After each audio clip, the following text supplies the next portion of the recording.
어젠데요. 지난 주중인데 주중에 이제 가족의 일이 있어서 시골에 잠깐 다녀올 일이 있었습니다. 저희 장모님이 팔순을 맞이해가지고 이제 잠깐 다녀오게 됐는데 참 그 하룻밤을 묵으면서 여러 많은 것들을 또 느끼고 또 기도하는 시간을 가졌습니다. 쭉 들어가서 살펴보니까 이제 온 들녘에는 추수가 끝이 다 났더라고요.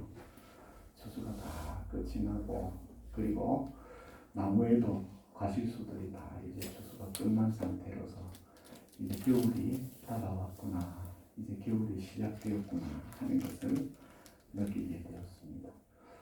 그리고 아침에 잠깐 일찍 일어나서 동네 한 바퀴를 쭉 돌면서 기도하는 마음으로 돌면서 보니까 날씨가 제법 쌀쌀해졌고요. 또 오랜만에 인간의 손길이 가장 적게 닿은 자연의 그 모습 그대로의 모습을 보면서, 그래 맞아, 내가 어렸을 때에는 시골에서 자랐을 때에는 이런 풍경이 속에서 자랐었지 하면서 보고, 또 전 최근에 오랜만에 그 쌀쌀한 가운데 그 시냇가에 살얼음이 얼은 것을 보면서 야, 정말 살얼음 오랜만에 본다라고 그런 감상을 하는 시간들이 있었습니다. 그런가 하면 참 제가 처갓집에 갈 때마다 감사하기도 하고, 또 처음에는 그냥 무심코 지나치는 일이기도 하지만, 참 이 부모님 댁에 가면 부모님이 떠나기 전에 바리바리 뭘 싸주시려고 그래요.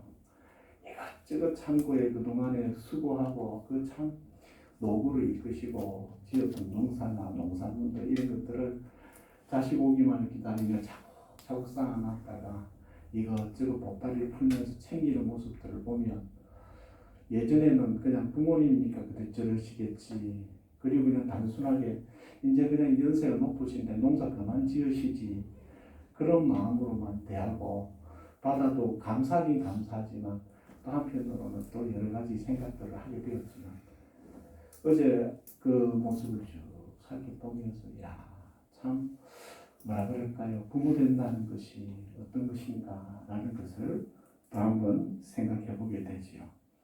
그리고 이것저것 이렇게 보면 참 그 곡식들이 또 사람의 수고로 맺어진 것 같지만, 또 한편으로 살펴보면 그 사람의 수고 위에 하나님의 은혜가 있었음을 또 한 번 보게 되지요. 그래서 이 앞에 놓여 있는 참 우리 권사님들 수고 많으셨어요. 이것저것 이렇게 며칠 전부터 사오고 지난 주중에 사와서 준비하고 또 원해서 준비하고 참 감사한 일이죠, 그죠? 참 이런 것들 보면서 너무너무 감사한데, 또 이걸 가만히 살펴보면 하나님의 은혜가 아니고는 과연 이 열매를 우리가 거둘 수 있었겠느냐 하는 그런 마음도 또 느끼게 되는 것이죠. 여러분, 가만히 살펴보면 이 조그마한 밭에 뿌려진 요만한 작은 씨앗이 시간이 지났을 때 이렇게 아름다운 배추가 되고 과일이 되고 꽃이 되고 하는 걸 가만히 살펴보면, 이 우리가 생각할 때 만물의 영장 인간이라고 하면서 이런 것들을 참 미물 취급을 하며 살지만, 이 미물들도 가만히 살펴보면 이렇게 열매를 맺고 꽃을 피우는데, 만물의 영장이라고 나는 과연 하나님 앞에 하늘을 지나면서 어떤 열매를 드리고 있는가라는 반성을 하는 시간이 되기도 하는 것이죠. 여러분, 열매가 있는 삶이 되길 바랍니다. 예, 열매가 있는 삶이 되길 바랍니다. 그런가 하면 지난 주 중에는 천국에 먼저 간 저희 막내딸을 잠깐 보고 왔어요. 막내딸을 보고 쭉 오고, 또 어저께에는 또 천국에 먼저 가신 우리 장인어른의 그 빈소를 이렇게 쭉 살펴보았는데요. 그래서 지난 목요일에 갔던 지은이를 만나오고, 또 어제 장인어르신의 그 어떤 빈소를 쭉 보면서 주님께서 이런 마음을 주십니다. 너는 어디를 향해 가고 있느냐? 네가 맺을 열매는 무엇이냐? 라는 걸 생각하면서 제 마음에 이런 마음이 듭니다. 참, 그 장인어른의 빈소를 보면서 그렇구나. 저는 그동안에 뭐 이렇게 표현하자면 이렇습니다. 참 나에게 주신 은사와 재능과 달란트를 가지고 하나님의 영광을 위해 살고 소위 말하면 세상적으로 표현하면 참 성공을 꿈꾸고 성공을 향해 살아왔던 시간들이 대부분의 시간들이었습니다. 그런데 어제 주님께서 저희 주시는 주님의 말씀과 같은 마음이 축복입니다. 야, 얘야, 이제부터는 너는 성공을 향해 달려가지 말고 천국을 향해 달려가야 된다. 우리가 바라보고 가야 할 것은 이 세상의 저 높은 곳을 바라보고 가는 게 아니라 이 세상이 주어진 이 산 너머에 주신 하나님의 천국을 바라보면서 우리가 이 땅의 삶을 살아야 되겠구나. 예, 그렇다고 젊은 분들이 성공을 추구하지 말라는 것 아닙니다. 그러나 성공 너머에 천국이 있음을 알고 우리가 궁극적으로 달려가고 열심히 부지런히 달려가야 할 곳은 천국이다 라는 것을 생각해 보게 되는 것이죠. 삶은 하나님이 주신 축복입니다. 물론 고통과 아픔과 고난 중에 있는 사람은 차라리 죽는 것이 사는 것보다 낫다라고 여겨질 수도 있습니다. 그 마음을 하나님께서 부정하다, 나쁘다라고 판단하지는 않으실 겁니다. 너무나 고통스럽고 너무나 힘들고 너무나 아픔이 크고 슬픔이 클 때에 그런 감정을 느끼는 것은 하나님도 충분히 이해하시리라 생각됩니다. 그럼에도 생명이 있다는 것은 하나님의 축복입니다.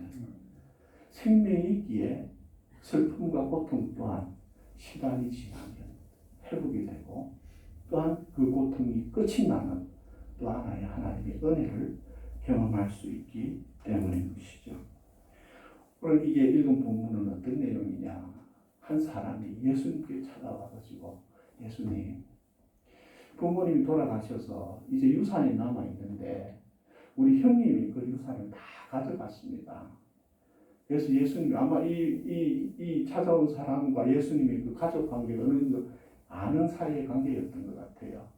예수님이 가셔가지고 우리 형님에게 가서 그 부모님 남긴 유산의 일부분을 나한테도 좀 분배하게끔 해달라. 예수님 가서 좀 우리 형님한테 그렇게 그 유산을 나누어 주게 해달라고 좀 말씀 좀 해주세요. 그렇게 부탁을 하게 됩니다. 그때 예수님이 말씀하시죠. 이 사람아, 누가 나를 너희의 재판장이나 물건 나누는 자로 세우느냐. 여기에 짧은 비유지만 오늘 읽었던 15절에 이전에 14절에 예수님이 이렇게 말씀하시고 15절에 오늘 본문을 넘어서 이어서 16절부터는 예수님이 어리석은 부자에 대한 비유를 하고 계시는 것이죠. 예. 우리는 대부분 하나님을 찾아갈 때에 이 물질, 이 땅의 것들을 구하기 위해 하나님께 찾아갈 때가 참 많아요. 하나님 돈 좀 주세요. 하나님 건강 좀 주세요. 하나님 내가 부자 좀 되게 해주세요. 예, 하나님 그 모든 것 들어주십니다. 들어주시지만 그러나 우리가 예수님을 알 때에 하나님을 믿을 때에 하나님을 그 선에서만 믿고 사시면 안 된다는 거예요. 이 땅의 것들 하나님은 마치 각 사람에게 성공과 축복과 물질을 분배하는 분으로만 하나님을 인식하고 그런 기도 안에서만 살지 말라라고 말씀하시는 거예요. 그러면서 예수님은 이것을 통해서 우리 인간들에게 진짜 하나님이 주시는 그 하나님의 궁극적인 뜻이 무엇인가? 생명이란 무엇인가? 그 생명이 있다는 그 생명을 구성하는 삶은 무엇인가에 대해서 잠깐 동안 언급하십니다. 그 말씀이 바로 오늘 우리가 읽은 본문입니다. 뭐라고 말씀하십니까? 삼가 모든 탐심을 물리쳐라. 모든 탐심을 물리쳐라. 그리고 이어서 말씀하시기를 사람의 생명이 그 소유에 넉넉한 데 있지 아니하니라. 우리가 이 당연한 말인 것 같지만 잊고 살 때가 많은 것 같아요. 생명은 소유에 넉넉함이 있지 않다. 그런데 우리는 살려고 자꾸 소유의 넉넉함에 집착하는 현상이 벌어지게 되는 것이죠. 여기서 소유의 넉넉함이 있지 않다라는 말은 뭐냐면 소유에 대해서 부정적으로 바라봐라. 소유하지 말아라. 소유는 나쁜 것이다. 불필요한 것이다. 이런 의미가 아니고요. 생명은 그 소유의 넉넉함에 있지 않다라는 말 속에는 소유의 중요성도 포함되어 있습니다. 여러분, 우리가 이 땅 가운데에서요, 인간구실 하면서 살려고 하면 돈이 있어야 됩니다. 돈이 없으면요, 정말 인간구실 하고 싶어도 인간구실 못하는 그런 제약들이 발생을 합니다. 그래서 저는 우리 성도들이 어떻게 하면 지금보다 더 나은 정말 소유가 하나님이 주신 부유함과 풍성함 가운데 살기를 기도하고 또 앞으로 저는 그렇게 기도합니다. 여러분 우리 교회가 조금 더 형편이 넉넉해져 가지고 저한테 목회 활동비를 더 주시면 정말 저는 우리 성도들의 영적인 삶과 육적인 삶을 윤택케 하는 그 일들에 여러분 이게 하나님의 축복은 사람을 통해 오더라고요. 사람을 통해 오기 때문에 사람을 통해 오는 그 하나님의 축복을 받기 위해서는 사람을 만나야 되더라고요. 그래서 누구를 만나고 어떤 사람과 이 관계를 맺고 어떤 관계를 맺는다에 따라서 이 땅의 삶과 영적인 삶의 그 미래가 달라지기 때문이에요. 그래서 저는요, 정말 우리 교회가 부흥하면 그 부흥한 만큼 영적인 유익과 그리고 우리 교회에게 주신 이 땅 지상적인 사명을 감당할 수 있게끔 열심히 노력할 겁니다. 그럼에도 불구하고 여기서 말씀하시는 게 뭐냐? 우리에게 필요한 만큼의 이상을 욕심 부리지 말라는 겁니다. 우리가 생명을 유지하기 위해서는 하루 세 끼 밥을 먹어야 됩니다. 우리 자녀들을 키우기 위해서는 양육비와 이 모든 것들을 위해서 소유가 있어야 됩니다. 그러나 이미 이것이 충분히 그만큼 살아갈 만큼 주어졌음에도 불구하고 더 가지려고 하는 것은 탐욕이다 라고 말씀하는 것이죠. 여러분, 탐심을 물리치십시오. 이 탐심이 결국은 뭘 만들어내느냐? 두려움을 만들어내고요. 그리고 행복을 잃어버리고 불행이 시작되게 만듭니다. 우리에게 주어진 삶 속에서 내가 30평 아파트에 사는데 누군가 100평 아파트 산다고 야 나도 100평 아파트 살아야지. 그거는 탐심입니다. 오늘 주신 것 안에서 주님 앞에 영광을 돌리고 하나님 앞에 감사하면서 주어진 안에서 믿음의 삶을 살게 되는 것입니다. 그런데 누구와 비교를 하여서 누구처럼 되려고 하게 되면 어떤 일이 벌어지느냐? 그때부터 행복 끝 불행이 시작이 됩니다. 오늘 우리가 지켜야 될 것이 이것입니다. 탐심을 내려놓으십시다. 욕심을 내려놓으십시다. 내게 있는 것은 뒤에 감추고 남이 들고 있는 것에 욕심 부리지 말라는 겁니다. 행복은요, 어디에서 시작되느냐? 많은 사람들은 내가 좋은 차를 타면 행복해질 것 같다. 많은 사람들은 나도 그냥 일 안 하고 그냥 넉넉하게 재산을 갖고 여행 다니면서 살고 싶다. 아니에요. 행복은 조건에 있는 것이 아니고요. 행복은 선택에 달려 있습니다. 조건에 달린 행복을 추구하는 사람은요, 그건요, 항상 마음에 뭐예요? 불만으로 살아갈 수밖에 없어요. 내 인생은 왜 이렇지? 누구는 저렇게 사는데, 누구는 어떻게 사는데, 내 인생은 내게 주신 것을 놓치면 안 됩니다. 저는요, 정말 제 아내가 있고, 내 자녀가 있고, 우리 초장교회가 있고, 우리 성도들이 있고, 이렇게 함께 할 수 있고, 함께 예배 드릴 수 있다는 게 얼마나 감사한지 모릅니다. 물론요, 학교 다닐 때 저보다 공부 못한 친구는요, 저 대전과 서울에서요, 10,000명 목회하고 5,000명 목회하는 친구도 있어요. 그리고 그 친구들은 가끔씩 만나면요, 아니나 다를까 자기가 이렇게 잘 나간다는 걸 저한테 막 자랑을 해요. 자, 그때에 학교 다닐 때 나보다 공부를 못한 친구 어떻게 저럴 수가 있냐, 하나님 불공평하다. 제가 그래도요, 저 친구보다는 제가 더 열심히 살고 더 노력하면서 살았는데요. 아니에요. 10,000명 목회를 하든 5,000명을 목회하든 그 친구는 또 하나님 주신 그 친구의 사명이 있는 것이고요. 저는요, 주어진 이 삶 속에서 여러분 우리 식구가 얼마나 참 감사하고 행복한지 모르는 것이죠. 여기서 우리가 바라봐야 될 것이 여기 있습니다. 생명은 그 소유의 넉넉함에 있는 것이 아니라 그 삶의 생명이 있다는 사실을 우리가 아시길 바랍니다. 육신의 생명을 영위하기 위해서는 소유가 있어야 하지만 넉넉함이라 주님이 주신 것 안에서 감사한다면 우리는 얼마든지 넉넉한 삶을 살 수가 있는 것이죠. 그러면서 주님께서 또 지난주 중에 이 말씀을 계속 묵상하면서 이런 마음을 주십니다. 뭐냐면 얘야, 네 많이 가지고 싶니? 예, 저도 인간인지라고 많이 가지고 싶습니다. 더 가지고 싶니?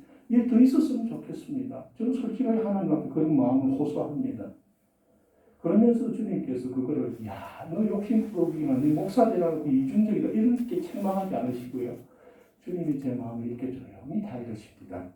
얘야, 소유는 모두를 웃게 할 수는 없다. 그러나 얘야, 사랑은 모든 사람을 웃게 할 수 있단다. 그 마음을 딱 듣는 순간 아차 싶더라고요. 그리고 주님 참 제가 부끄럽습니다. 저 머리로는 주님 부르고 있지만 마음으로는 또 제 마음속에 욕심과 탐욕이 작동하고 있는 제 모습. 예, 그러면서 지식적인 머리로부터 먼저 기도를 드립니다. 하나님, 이제 제가 주님 소유를 위해서 살지 않고 사랑을 위해서 한번 살아보겠습니다. 주님, 은혜를 주십시오. 누가 행복한 자일까요? 많이 가진 자가 행복할까요? 하루하루 삶 속에서 웃음이 끊이지 않는 자가 행복할까요? 웃을 수 있는 자가 행복한 자입니다. 내가 이미 가지고 있음에도 남이 더 비싼 거 가지고 있어서 지금 나도 가져야지 하고 그렇게 산다면 그가 가진 것 무슨 행복이 있겠습니까? 그러면서 저는 이런 마음을 이렇게 생각해 봤습니다. 돈을 사랑하지 말고 돈으로 사랑을 실천해야 되겠구나. 이 차이가 있는 것 같아요. 돈은 우리에게 너무나 소중해요. 이 땅에 살아갈 때에 돈을 천시하면 여러분 불행해집니다. 사람을 천시해도 불행해지고 돈을 천시해도 불행해지고 하나님이 주시고 베푸신 그 무엇과도 지거 볼품없어, 이거 가치없어, 이거 쓸모없어 하고 천시하는 삶을 살면 여러분 직장 동료를 천시하시면 안 돼요. 부하 직원을 천시해서도 안 돼요. 직장 상사도 천시해서는 안 돼요. 모든 사람은 내가 소중한 만큼 각각 소중하게 여겨주십시오. 그래서 소중하게 여겨주고 소중하게 대해주면 여러분 내 삶이 행복해지더라 라는 것이죠. 돈을 사랑하는 자는 결코 행복할 수 없다. 제가 하는 말이 아니고요. 훌륭하신 분들이 공통적으로 하는 말씀입니다. 돈을 사랑하는 자는 결코 행복할 수 없고요. 돈으로 사랑할 줄 아는 자가 진정으로 행복할 수 있다는 것을 다시 한 번 더 생각해 보는 것이죠. 오늘 잠깐 기도를 드렸지만 그동안에 저는요. 하나님, 제 삶에 뭔가 특별한 일이 일어나기를 기대하면서 살았습니다. 하나님, 제 삶에 뭔가 특별한 은혜를 주십시오. 하나님, 제 삶에 뭔가 특별한 축복을 주십시오 라고 기도하면서 살았어요. 근데 지금에 와서 깨닫게 됩니다. 하나님은 매일 일상이란 축복을 우리에게 주십니다. 언젠가부터 저는요, 아침에 눈을 뜨면 제 마음속에 이렇게 기대합니다. 마음으로 기도합니다. 하나님, 오늘도 저에게 하루라는 백지 수표를 주셔서 감사합니다. 하나님, 오늘 하루를 주신 이 백지 수표를 제가 어떻게 그려내야 될지 지혜와 은혜를 주십시오. 그리고 주님께서 은혜를 주실진데 어제와 같이 어리석은 삶을 살지 않고 오늘 내게 주어진 사람, 어제 함께했던 제 아내와 제 가족과 제 이웃과 제 친구와 제 동료들과 그 사람들에게 어제보다 더 나은 사람으로 살 수 있게끔 은혜와 지혜를 주십시오. 여러분, 누구보다 더 잘하려고 하지 말고요. 어제의 나보다 더 잘 사는 사람이 되길 바랍니다. 누구보다 더 잘하려고 하지 말고요. 어제의 나보다 오늘 조금 더 잘하려고 한다면 우리의 삶 속에 하나님의 축복과 은혜는 조용하게 보이지는 않지만 이미 축복이 시작되고 더 큰 은혜가 열매 맺기 시작하는 것이지요. 열매는 특별한 사건이나 이벤트에 의해 맺어지는 것이 아니라 일상의 충실함 속에서 맺어지는 것이고, 또한 열매는 소유하기 위해서가 아니라 나무가 열매를 맺는 이유는 자기가 소유하기 위함이 아니라 그 열매를 통해서 다른 생명에게 유익을 끼치기 위해 열매를 맺는다는 사실을 알고 소유가 아닌 사랑을 열매 맺는 그 지혜가 하나님의 축복임을 보게 되는 것이죠. 지난 10월 28일 날, 지난달이죠. 참 가슴 아프기도 하고 가슴 뛰는 소식을 접했습니다. 잠깐 이렇게 모 방송사의 메인 뉴스, 인터뷰 뉴스에 잠깐 언급되기도 했는데요. 저는 그 며칠 전에 28일 날, 그러니까 28일 이후에 그런 소식이 방송에서 언론된 때는 저는 이걸 당일날 보면서 참 많은 복잡한 심정을 느꼈습니다. 이름은 전소율양이라는 이 어린 친구인데, 이 친구가 5살인데 2019년도에 갑자기 사고로 인해서 뇌사 상태에 빠지게 됩니다. 그리고 2년여 동안 뇌사 상태에서 병원 치료를 받다가 10월 28일 날, 지난달 28일 날 그 부모와 합의하에 이제 호흡기를 떼고 인공호흡기를 떼고 천국으로 보내었는데, 그 다음이 참 중요해요. 그 인공호흡기를 떼고 그 다음에 이 전소율양은 자기의 장기를 다른 5명에게 나누어 줘서 자기가 하나님 앞에 부름받는 그 삶 속에 나머지 자기가 그 한 아이의 죽음이 다른 5생명을 살리는 그러한 일이 있었다라는 소식을 전했습니다. 여러분, 삶은 길이에 있는 것 같지 않아요. 3살짜리가 사고가 나서 2년 동안 식물인간으로서 투병하다가, 그리고 마지막으로 갈 때에 총 길이가 5년의 삶을 살았지만 그 짧은 5년의 삶을 통하여 그 아이는 5명의 생명을 살리고 천국에 갔다는 사실입니다. 우리는 어떤 열매를 맺어야 할까요? 정말 그 이야기를 들으면서 저도 자식 이런 부모기에 그 부모 마음이 어떻겠을까? 인공호흡기를 뗀다는 결정을 내리고 그것을 받아들이고 지금도 아마 한 달밖에 안 되기 때문에 제정신이 아닐 거예요.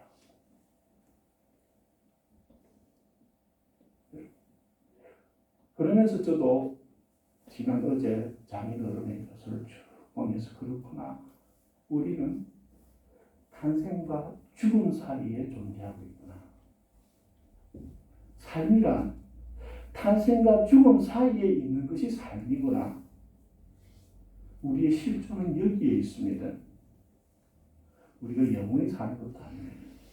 우리 육신은 반드시 끝이 납니다. 그래서 앞서 말씀드린 것처럼 우리는 어리석게 성공을 향해 달려가지 말고 천국을 향해 달려가는 지혜의 복음을 받아들여야 된다라는 것이죠. 열매 또한 그런 것입니다.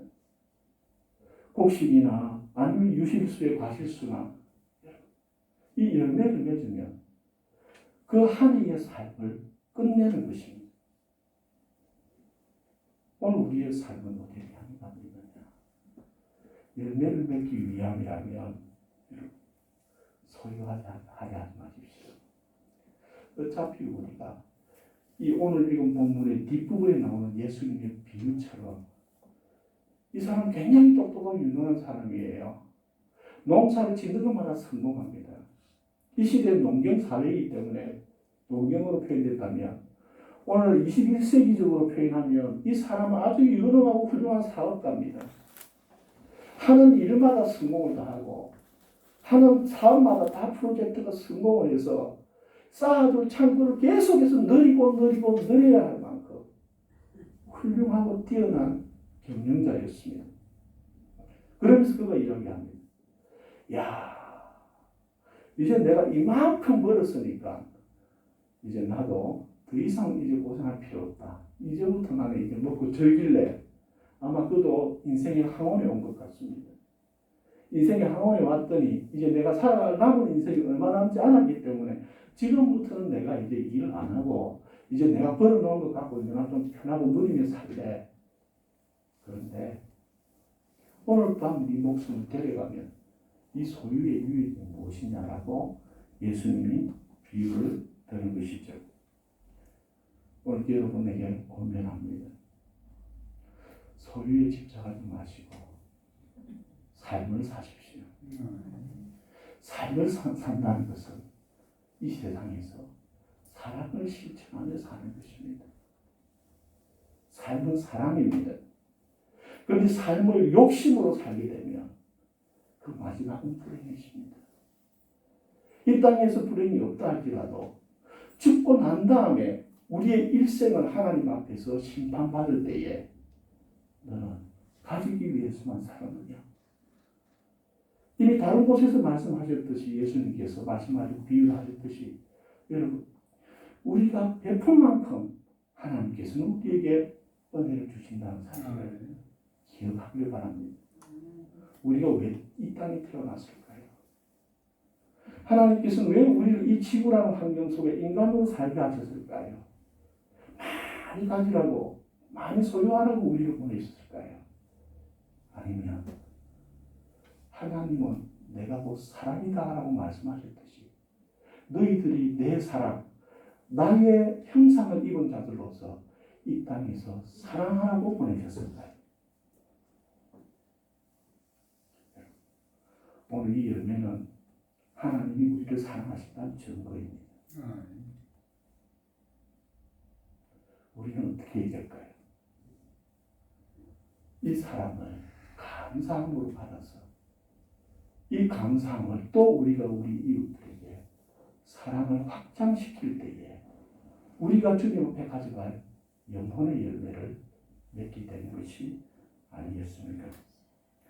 다시 한번 말씀드립니다. 더 가지려고 하지 마시고 더 사랑하려고 하십시다. 소유하지 말라는 것 아닙니다.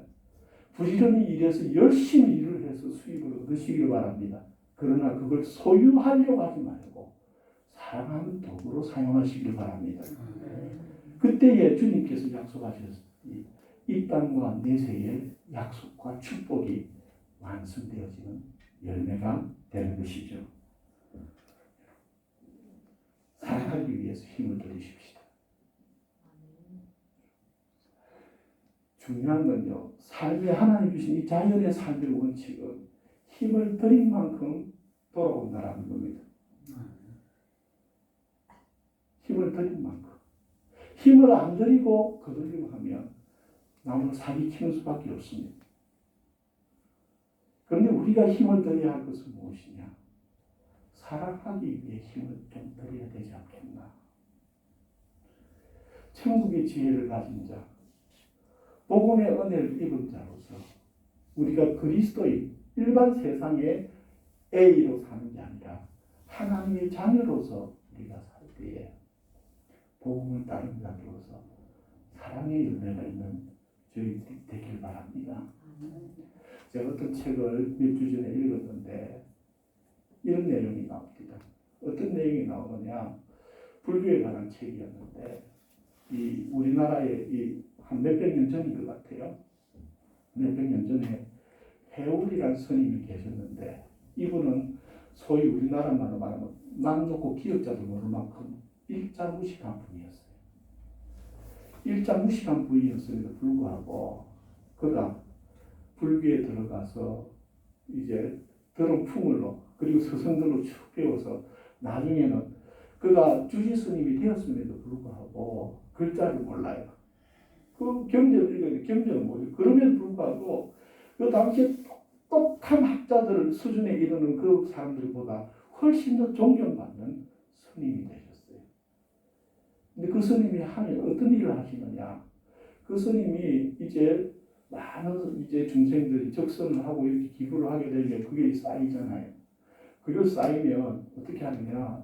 그걸 모아가지고 밭을 사요. 항우지를 사가지고 그 항우지를 잘 경영한 다음에 그 다음에 어떻게 하는가 하면 그 옥토가 되어가지고 사람들이 다 탐나는 농가 밭이 되면 그걸 팔아버려요. 팔아버리고 그 판돈을 가지고 다시 황무지 땅을 사는 거예요. 그러면서 어떻게 하느냐?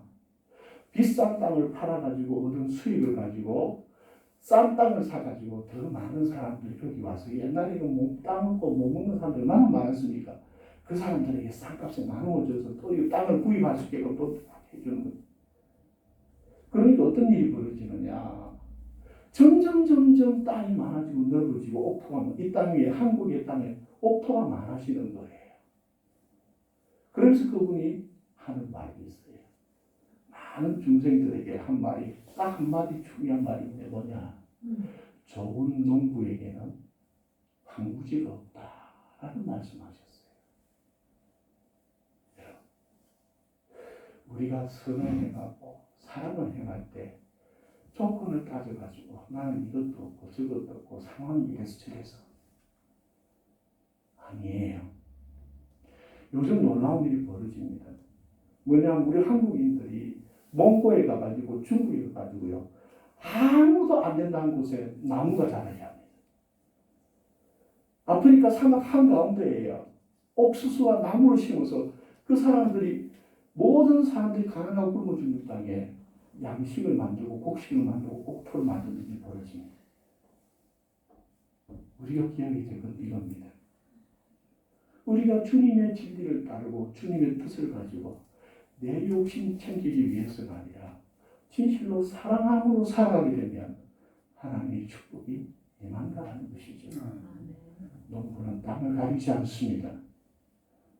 돛짝밭도 개간을 하여 옥토를 만드는 것이 농부의 사명이지. 좋은 땅만 골라다니다가 좋은 땅 만나면 농사 짓겠다. 아니라는 것이죠. 오늘 이 시대가 개인주의가 되고 심령적으로 사막화가 되는 이 시대를 살아가고 있지만 세상 탓하지 말고 내 삶의 자리에서 사랑의 씨앗을 뿌려보길 바랍니다. 저는 몇 달 전부터 제 가슴 속에 하나님 주시는 마음이 있습니다. 이야. 그래서 하나님을 열심히 기도합니다. 하나님. 주님께 이 교회에 은혜를 주시고 또 기회를 주시면 주님이 하라고 이걸 하라고 하시면서니 제가 반드시 하겠습니다. 그게 뭐냐? 제 마음속에 자꾸 하나님께서 장학 사업을 하시라고 해요. 한번 장학 사업 해야 돼. 그러면서 이런 마음이 듭니다. 제가 한국 교회와 한국 전체를 돌아보는 해안은 없습니다. 그러나 당장 살펴보면요. 지금 한국 교회들마다 아이들이 없어지고 젊은이들이 사라져가고 있어요. 대형 교회도 마찬가지예요. 제가 주변에 만나본 분들은 아이들이 사라지고 젊은이들이 사라져요. 왜 그런지 아세요? 사랑을 안 해주니까. 젊은이들을 사랑을 안 해줘요. 어른들이 젊은이들에 대해서 너 왜 요즘 이렇게 챙겨먹니? 요즘 애들은 싹수가 없나느니? 요즘 애들은 버릇이 없나느니? 요즘 애들은 생각이 없는 사랑을 안 하고 판단과 비판만 하고 있는 거예요. 요즘 애들은 이기적이라는 아닙니다. 장학사업을 하시라는 거예요.